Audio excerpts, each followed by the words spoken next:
What if I told you that you are not who you think you are? That the thoughts in your head, the choices you make, even your most personal desires might not actually come from you?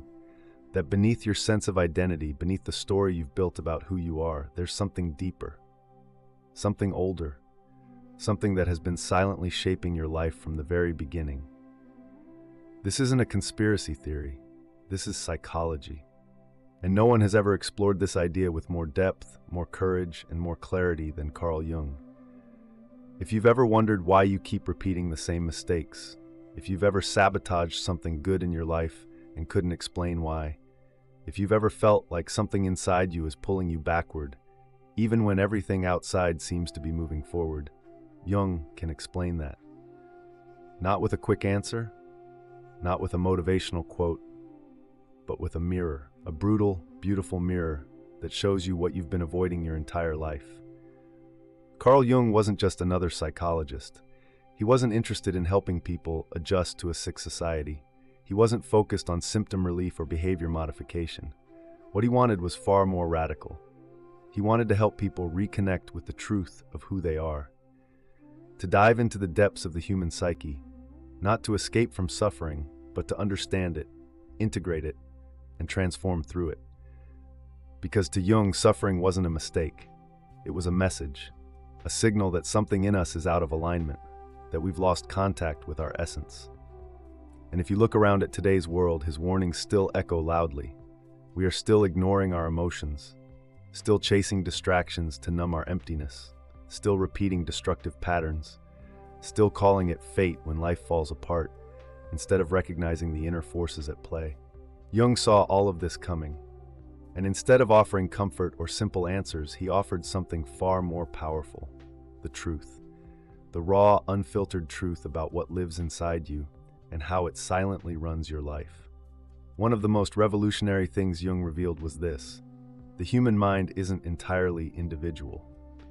Beneath your personal memories, beneath your private thoughts and traumas, there is something deeper, a layer of the psyche that is collective, shared by all humanity, a vast, invisible ocean of symbols, instincts, and stories that live within you, whether you believe in them or not. Jung called it the collective unconscious. Imagine your mind as a small island. Everything you've lived, your childhood, your fears, your joys, exists on that island. But beneath it, hidden and vast, is the sea. And that sea is not yours alone. It is ancient, shared, universal. It holds the symbols and images that have been passed down for thousands of years. Myths, gods, dreams, instincts. They rise through your unconscious, guiding how you see the world, how you love, how you suffer, how you repeat. And this isn't some poetic metaphor. Jung believed the collective unconscious is a psychic reality, a real structure of the human psyche. That's why, across every culture and era, you find similar stories. The hero's journey, the wise old man, the shadow, the descent, and the rebirth. These aren't just tales we invented. They are reflections of the very architecture of the human soul. So when you feel abandonment, when you fear being rejected, when you long for something you can't name, those aren't just personal feelings. You're touching something older, archetypal. Jung believed that behind every behavior, every emotion, every dream, there is a deeper form trying to express itself, a template, a pattern.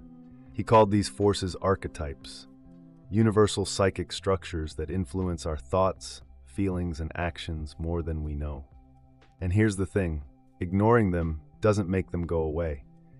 You can pretend you're in control. You can blame your past, your parents, your circumstances. But if you don't face what lives in your unconscious, it will control you anyway, in your relationships, in your breakdowns, in your worst mistakes. Until you stop thinking you're just unlucky and start realizing you're being guided by something inside you that you haven't yet made conscious. And among all the archetypes that Jung uncovered, there's one that is especially powerful, especially dangerous, and almost always denied. You don't like to see it. You pretend it's not there. But it watches you all the time, influences your actions, whispers in your mind, and if you don't face it, it will quietly run your life from the shadows. That archetype is the shadow. And in the next part, we'll step into that darkness together, not to fear it, but to finally understand the parts of ourselves we've spent a lifetime trying to bury. There's a storm inside you. Rage, envy, shame, fear, selfishness, all of it. It's there whether you want to admit it or not. And the more you try to hide it, suppress it, push it away in the name of being good or acceptable, the stronger it becomes. That darkness doesn't go away. It grows. It waits. And it acts from behind the curtain while you keep telling yourself you're fine. Jung called this force the shadow. It's everything you've disowned in yourself in order to be accepted. It's the child who was punished for being too loud, too sensitive, too wild. It's the teenager who learned to keep quiet to avoid judgment. It's the adult who smiles in public while falling apart in private. The shadow is not just your past. It's alive. It influences how you judge others. It fuels that unexplained anger, that sudden burst of jealousy, that paralyzing shame that keeps you from showing up fully. It whispers in your head that you're not enough, that you don't deserve love or success or peace. And here's the harsh truth. The more convinced you are that you're a good person, the more dangerous your shadow becomes. Because you stop seeing the dark parts as yours. You project them. You see them only in others. He's arrogant, she's manipulative, they're toxic. But deep down, it's your own denied parts you're reacting to. Jung famously said, "Until you make the unconscious conscious, it will direct your life, and you will call it fate." In other words, you'll keep choosing the same painful relationships, the same empty paths, the same moments of self-sabotage, because your shadow is running the show, and you're too unaware to stop it. But there is a way out, and it's not through denial or perfection. It's through integration. Because your shadow doesn't just hold pain, it holds power. Inside that darkness is raw, creative, emotional energy that, if reclaimed, can become your greatest source of strength. But first, you have to enter the cave. You have to look directly at the parts of yourself you've tried to forget, disown, hide. That's where the real work begins. And Jung had a name for this process. He called it individuation.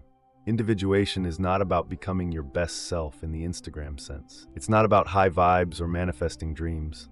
It's brutal. It's slow. It's life-changing. It's the honest, messy, painful journey of becoming a whole human being. It's what happens when you stop trying to be liked and start trying to be real. It's the destruction of the mask, the persona you've worn to survive. It's what comes after the ego finally breaks, after the illusions fall apart. It's the realization that you are not as pure as you pretend, and not as broken as you fear, that you are both light and darkness, strength and fragility, wisdom and confusion. And here's the part nobody tells you. This process hurts, a lot, because it demands you stop blaming others. It demands you stop living for validation. It demands you confront the lies you've told yourself for years, about who you are, about what you want, about why your life looks the way it does. Most people avoid this work for a reason. It's easier to stay asleep. It's easier to chase dopamine and call it happiness. It's easier to keep performing than to actually meet the self beneath the performance. But for those who are willing, something incredible happens. Every loss, every rupture, every breakdown becomes a doorway. Every time something inside you dies, a belief, a story, an identity, something new can be born. Individuation doesn't happen overnight. It's not a checklist. It's a path. And every step you take brings you closer to something real, something grounded, something unshakable. But to walk it, you must be willing to lose who you thought you were. Jung said, "The encounter with the self is always a defeat for the ego." And he was right. It's not glamorous, it's not always inspiring, but it's real. And that's what makes it sacred. Because the reward isn't perfection, it's freedom. Not the freedom of doing whatever you want, but the freedom of knowing who you are and not needing to prove it.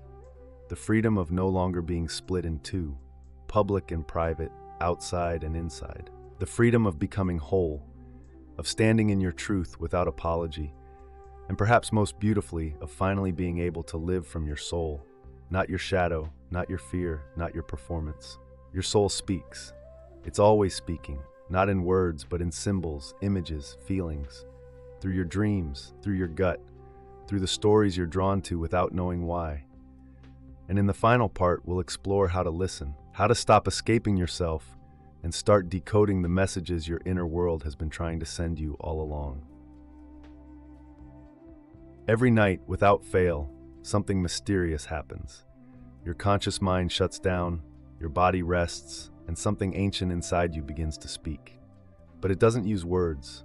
It speaks in images, in symbols, in dreams. Carl Jung believed that your dreams are not just random flashes of memory or meaningless noise. They are messages from the deepest part of who you are. The psyche itself is speaking to you, trying to restore balance, trying to guide you home. And the reason most of us don't understand these messages is simple. We were never taught to listen. Modern society treats dreams like entertainment at best, or irrelevant nonsense at worst. But Jung went in the opposite direction. For him, your dreams are your soul's compass. When your waking life strays too far from who you truly are, too far into ego, into persona, into performance, the unconscious sends a message. Sometimes it comes as a scene, sometimes a symbol, sometimes an emotion so strong you wake up shaken. These are not accidents. They are psychic corrections. Why do people dream of falling when their life feels out of control? Why do teeth fall out in dreams when a person feels powerless or ashamed? Why do symbols repeat across months or years, sometimes shifting slightly but always returning? Jung would say, because something inside you is trying to be seen. Your soul is knocking. But your soul doesn't speak the language of logic. It speaks in archetypes, in the ancient symbols that have lived in human beings for thousands of years. A house in a dream may represent your inner life. A snake may signal transformation. A mirror might be your shadow reflecting back at you. A ladder could mean descent into your unconscious, or a spiritual climb, depending on the direction. Understanding this language is like learning the alphabet of the soul. Jung dedicated much of his life to decoding these symbols, and what he found is this. The more you ignore them, the more you disconnect from yourself. You begin to lose your internal orientation. You feel anxious, lost, numb, because you're walking through a maze, blindfolded, and the key to taking off the blindfold is not outside you. It's in your dreams. It's in the recurring symbols. It's in the emotions you suppress, but that show up when you sleep. Your job is to look. Write them down. Reflect. Listen. Because there is wisdom there that your rational mind could never access. But dreams are just one side of this deeper reality. Beyond them, Jung discovered something even more powerful. Archetypes. Not just symbols, but living forces, internal characters, invisible patterns of the psyche that play out inside you and shape your outer world. Have you ever acted in a way that felt out of character, like someone else took over? Have you repeated emotional patterns or toxic relationships without understanding why? Have you felt like your life was being pulled by something deeper than logic? Jung believed that what you were experiencing wasn't random. You were being moved by an archetype. Archetypes are ancient structures of the unconscious. They are not ideas you learned. They are forces you inherited: the hero, the mother, the wise old man, the trickster, the shadow, the lover, the orphan, the warrior, the anima, the animus. These are not fictional characters. They are deep psychological patterns that live in the collective unconscious. And they're not passive. They act. They move you. They can dominate your psyche without you even realizing it. The archetype of the hero pushes you to prove yourself, to conquer, to rise. But if unbalanced, it can trap you in constant struggle, never able to rest.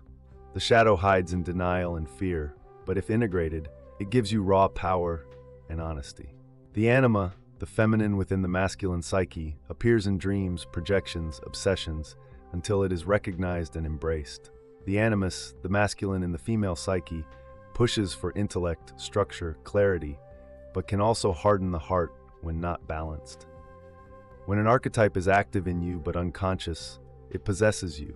It takes over like a hidden director behind the scenes of your life.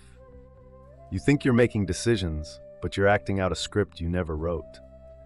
This is why people repeat the same arguments in every relationship.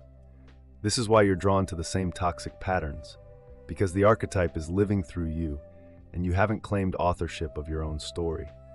But once you begin to see them, not as myths, not as abstract ideas, but as living energies within you, everything changes. You can speak to them, challenge them, integrate them.